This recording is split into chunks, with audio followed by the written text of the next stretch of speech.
C'est l'heure de la chronique web avec Joseph Elfassi. Bonjour Joseph. Mais bonjour Kim.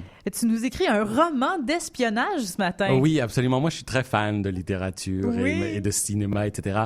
Et en regardant les nouvelles, j'avais un peu l'impression de lire un roman de John Grisham qui allait être interprété au cinéma plus tard par Matt Damon ou Will Smith.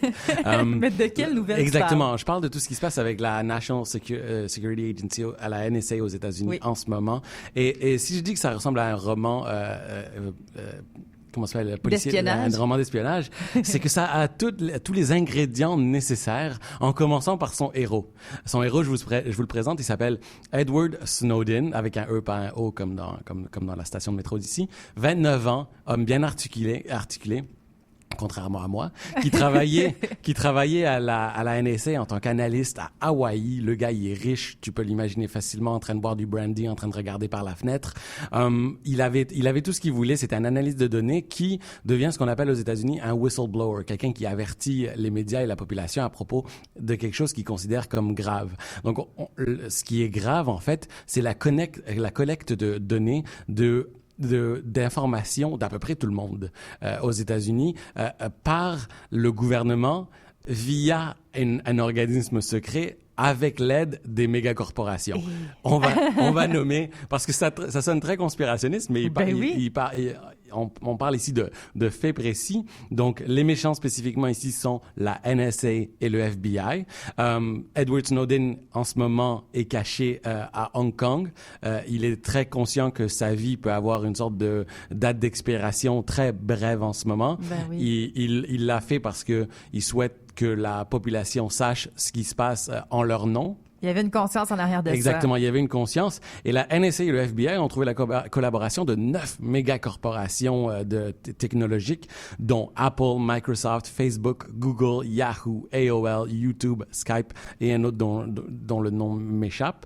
Donc, ces 9 géants-là ont collaboré pour donner des millions d'octets d'informations comment ça s'appelle, à la NSA, qui est capable de les regrouper avec les données, etc., via un logiciel secret jusqu'ici, qu'il ne l'est plus, qui s'appelle PRISM. Et c'est là que je trouve ça rentre vraiment très dans le roman, parce qu'on parle d'une organisation secrète avec un nom très loufoque qui veut dire en fait Planning Tool for Resource Integration, Synchronization and Management. Donc ce logiciel-là qui amasse ces millions de bits d'informations, de données sur des clients de tous ces de tous ces utilisateurs-là, de tous ces géants, ainsi que Verizon, qui est un membre très actif là, qui envoie les informations. Et ça finit pas là, parce que ça va jusqu'à très haut dans les romans, dans les thrillers. Il faut toujours que ça aille très haut. Et tu peux pas aller plus haut, en fait, d'un point de vue officiel que le président américain.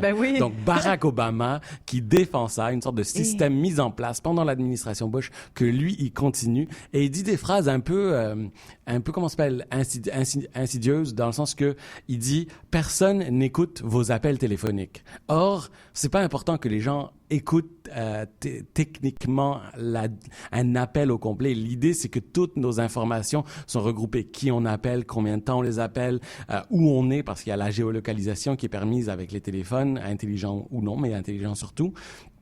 Donc, toutes ces données sont amassées et si on veut savoir quelque chose sur vous, on peut rapidement, grâce à ce logiciel PRISM, dresser un portrait de votre personne. Ceci dit, puisqu'on est très haut, l'administration américaine et la NSA ont dit que ce Edward Snowden est en fait un traître parce que ce PRISM-là, c'est cette agence gouvernementale du NSA avec ses 9 collaborateurs méga épiques, a dit avoir déjoué un minimum de 10 attentats terroristes à travers les dernières années grâce à cette collecte de données.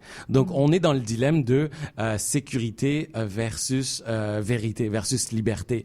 Et là, le gouvernement américain est en train d'avancer qu'on est en train de perdre un peu de nos libertés, mais que si on n'a rien à craindre, si on n'a rien à craindre, si on est des citoyens ordinaires et qu'on manifeste pas, etc., il y a absolument aucun problème. Mais Edward Snowden, lui, qui ne se cache pas, mais qui se terre dans une terre d'accueil différente à Hong Kong, lui dit, je crois que c'est à la population de décider si on peut faire cette collecte d'informations, parce qu'on le fait en son nom. Et les gens ne savent même pas à quel point le gouvernement américain est en train de d'exagérer avec des droits de collecte d'informations et il dit il faut simplement que les gens le sachent. Donc c'est un homme de 29 ans qui, selon la logique en ce moment, est en train de risquer sa vie pour une nation entière. Exactement, finalement. pour qu'on puisse savoir. On lui a demandé est-ce que t'es un traître, est-ce que t'es un héros, etc. Il a dit je suis tout simplement un Américain. Ah. Ouais, c'est pas la meilleure ligne finale d'un livre. Donc moi, ce que j'attends en fait, c'est l'assassine très mignonne avec qui il va peut-être tomber en amour. À surveiller sur vos écrans très bientôt. Merci beaucoup, Joseph. Mais ça fait plaisir, merci.